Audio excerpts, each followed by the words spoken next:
Hello, my name is Voya and welcome to My Deep Guide. A little while ago, the team from Supernote released a new update, update 349, for their X platform. So these features and this update applies equally for A5X and A6X. And while it is generally on the paper a small update, what it brings to the table is something very, very significant. So let's check it out.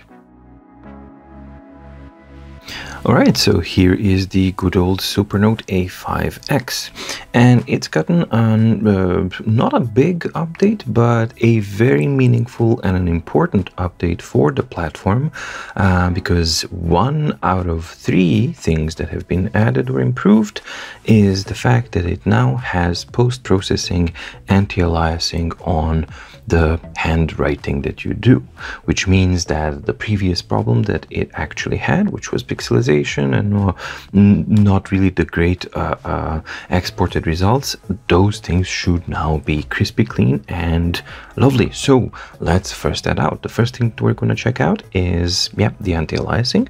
So let's open up a notebook.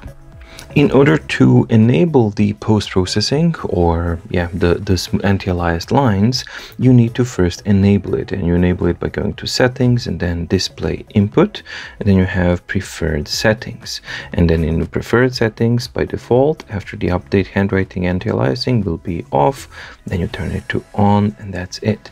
And the star mark recognition is the second new thing that you also can turn on or off, which has also been added from this update. So we have them both on. Now let's go back, and now it's very, very subtle when you kind of write, but it actually does things properly. There you can see it, especially in the diagonals. So if I start writing a line like this and I lift, you'll see there. It was a very, very faint processing thing, but it definitely smooths it out in a lovely, lovely way. And this has a lovely effect on the quality of the handwriting on the A5X. And it's very not intrusive at all. I mean, that little kind of flash, I mean, it's done like instantly, and it just smooths things out very nicely. So I haven't experienced any issues with it. I've been testing it out, and yeah, it just works. It just works the way you would expect it to. So that is really, really good. Now, there are 2 things that I'm interested in. First one is to see if the anti-aliasing works in documents as well. And the second one is, of course, how does it export? And for that, I'm going to create a much bigger diagonal line so that we can actually see all that kind of stuff, and a straight-ish kind of line here to see the amount of anti-aliasing that we get. There we go. And there has been one more fix as well that I just discovered, which is previously, to follow the hyperlinks on the Supernote A5X, when you would tap on a hyperlink box, you would have a question mark go here, which of course made the use of the MDO or My Daily Organizer a little bit more hindered when compared to the other platforms. But to my surprise, this is now working as you would expect. So now you can just tap on a box, and like on any other platform, you simply get to the day where you want to go to, which is really, really cool to see, especially for the MDO. But anyway, let's now fill in some stuff here.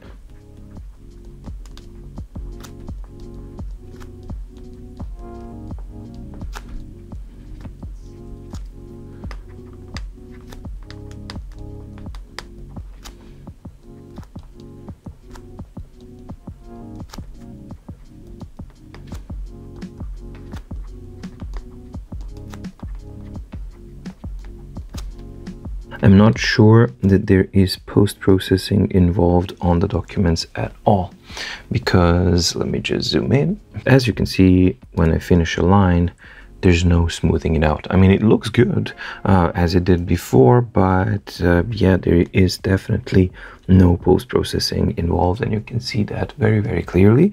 You can see the aliasing in an example here, and in handwriting that's very, very noticeable, for example in these lines like this A here and the X as well. So that's a little disappointing because yeah, I thought that if you would implement an anti-aliasing on handwriting, that it should transfer, you know, to the whole platform, not just the notebooks.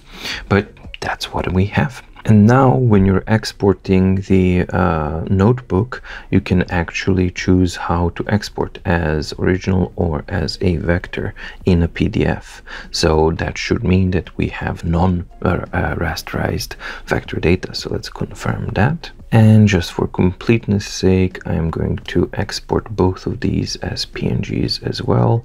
And let's just use maximum resolution and see how that works, and initially also to check if the previous problem of scaling of the vector width has been fixed or not. And now I'm gonna export the stuff that I tested here, so in a document, right? So when I go export, I can again choose original or vector. So I'm gonna go for the vector. Yeah, it's so cool that it has had this for a little while now, but that you can actually choose the colors for exporting. I'm just gonna keep it, yeah, why not? Let's make it blue for fun. And export page numbers, you can now choose all pages, all annotated pages, or customization. The only thing that would actually improve here is to have an option of current page or to display the current page in the export dialog, because if I'm here and I want to just export this page that I'm on, I would need to go out and see which page number it is and then kind of type it in, because now I know that it's 901, right? So that's a very small thing, but a useful thing to have and add. So let's export this. And now let's check it on the computer. All right, so here are the exported files from the Supernote. So let's first check out the notebook. Let's move the window here.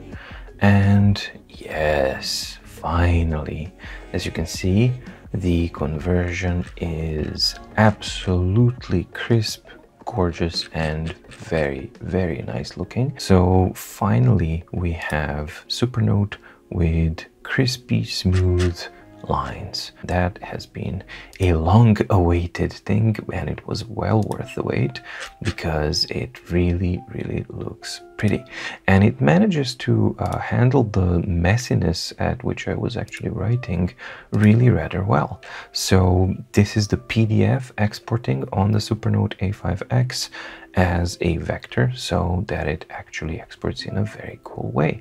Now let's check out the same thing but as a PNG, and now let's zoom in, and this is a very high resolution, as you can see.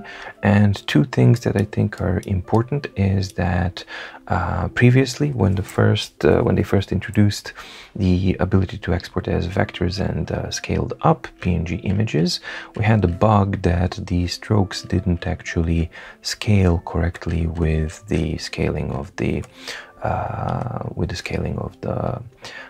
image size. So now, as an effect, that would mean that higher the resolution was, thinner the strokes would be, but this is no longer the case. So they've definitely fixed that in the meantime. And yeah, as you can see, it's beautifully anti-aliased and it looks really, really good.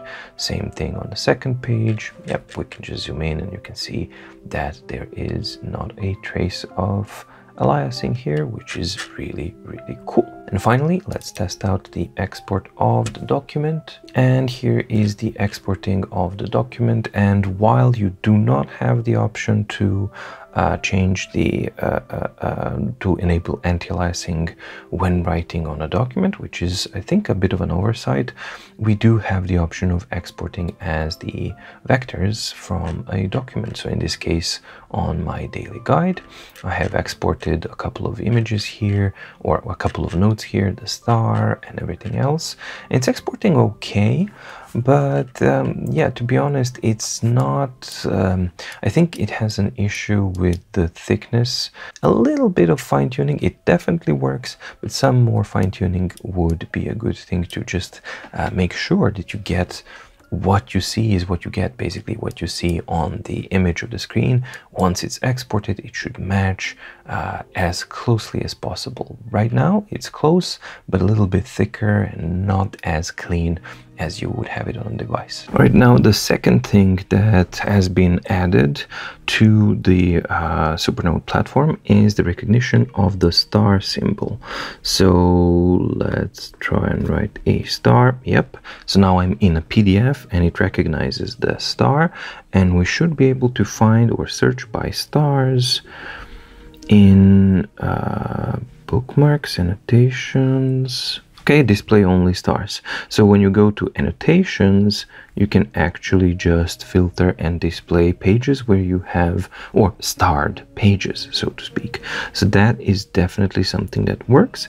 Now let's check out the notebook. And this same thing works equally good on the notebooks as well. And it's very forgiving to yeah, what kind of a star you need to write so that it actually appears. And that's just another really efficient way of marking your pages and making them easily searchable, because now when you go to the searching of your notebook, you also have search by star, and then you will see the pages that have stars. In this case, I have them both on both of the pages, but yeah, those pages will be there. So it's effectively a way of bookmarking or starring your page.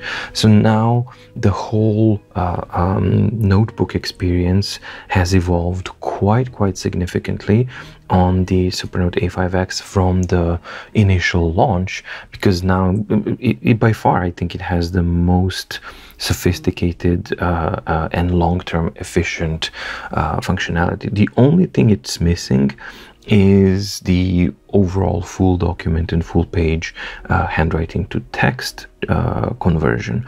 But honestly, everything else that you have with the table of contents, titles, and now the stars can function as bookmarks for the notebooks, it's really good. And couple the fact that now it's actually even exporting beautifully because it has anti-aliasing. So pretty cool.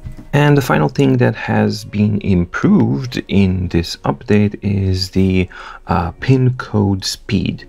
Now, I gotta be honest, I have never used the screen pin code other than for testing purposes, so I don't remember what the original performance was, but what I can tell you is that the current performance is what I would expect it to be. So you just wake up the device, enter the pin code, and it works normally. If this wasn't the case, then this has certainly been improved, but to my sensitivities, this works as I expect it to, so that works normally as well. Well, okay, Supernote A5X or A6X continually just keeps getting to be better and better and more powerful and more functional.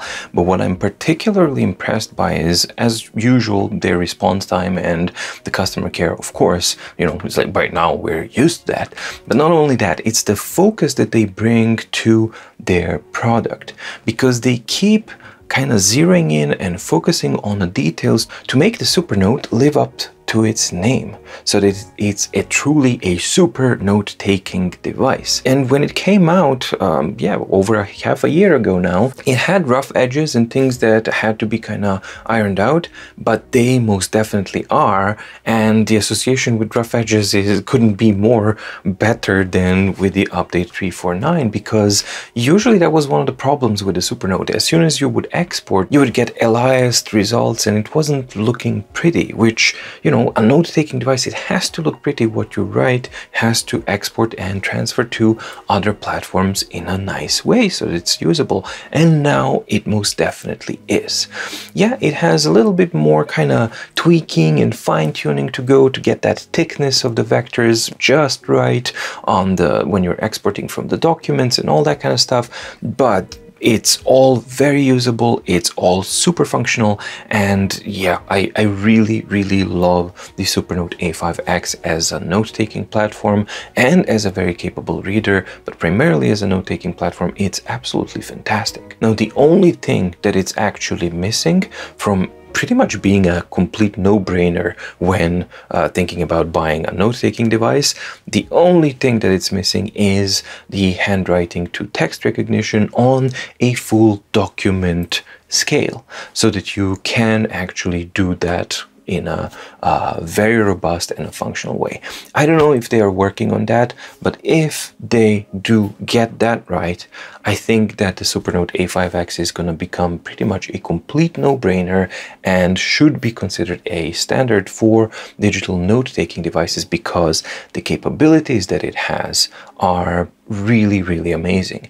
And as far as the longevity of use and organizational skills of your notebooks and basically managing your notebooks, if you're taking a lot of handwriting notes a day, then these things become really important, such as creating titles and subtitles and basically table of contents of your notebook. Now we have the star symbol, which is bookmarking. Now we have anti-aliasing and exporting as vectors, which also makes it look pretty and usable to forward elsewhere. You have Kindle, you have Dropbox, and I had an example just the other day, because I get literally at least 20 or more emails a day asking about recommendations and things, and I try to answer some of them, but there's no way that I can, you know, do all of it. But one of the ones that was actually yesterday, it was short and I was able to respond to it, and as the person was kind of listing, I needed this, it was like a Supernote check, check, check, check, check, and all the way up until the point where the person said, like, I really need, that's the fundamentally important thing, is to have full page handwriting to text recognition, and then you know, Supernote no longer applies. But all the way up to that point, it was like a no-brainer. Yep, that's just, you just need a Supernote. So if the team at Ratta are able to implement the full page and full document handwriting to text recognition with some robust functionalities that they've exhibited that they want to show and use on their platform, I think then that's going to be a complete knockout of a device. It already is. It just lacks that one thing to make it a standard and a complete no-brainer. Even as it is, update 349 for the AX platforms, Supernote AX platform, really, really cool, smooths out lines and makes it nice and lovely. I hope you liked the video. If you did, please like and subscribe and ding the notification bell down in the description below to get notified when the new videos come out on the mydeepguide. Thank you so much for watching. Stay safe, stay healthy, and see you in the next video. Bye.